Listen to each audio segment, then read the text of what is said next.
Hi, nianasad ko ako sa mong dalitan mga migs sa akong mga tula sa kalikasan. Ang lubi or niyog or coconut. Okay? Larga, maestro.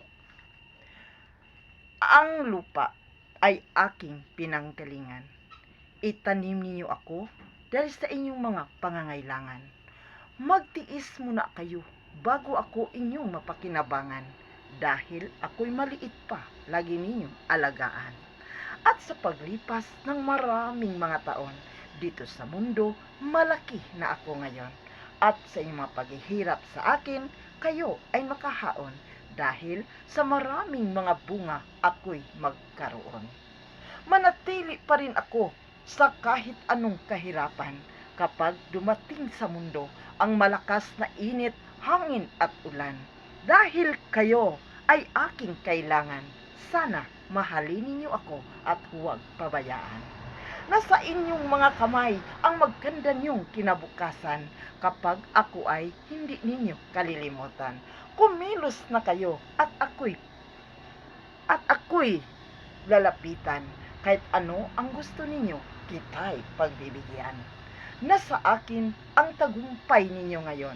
Mula sa aking puno, mga bunga at pati mga dahon. Sa iba't ibang mga bagay, kayo ay magkaroon kapag kayong lahat sa akin ay lumingon. Ang ibang tao ay ayang lumapit sa akin dahil nag-iisa lang ang aking bunga sa kanilang pagtingin. Ngunit ito'y malaki kapag inyong suyuin at maputing igamot sa naghihirap ninyong damdamin.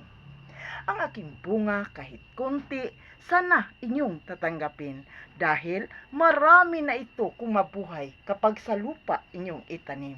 At sa aking paglaki ay inyong hihintayin kahit kayo ay mahirap, mayaman pa rin. Bow. Hi! Hello! Mga amiga, mga amigo, kinsa man tong nakagusto sa akong tula karong hapuna, palihog lang ko sa pag-subscribe sa akong channel ni Olarica Balat Barbas. Kining ubos inyong igsuon mingon, daghang salamat. Bye-bye!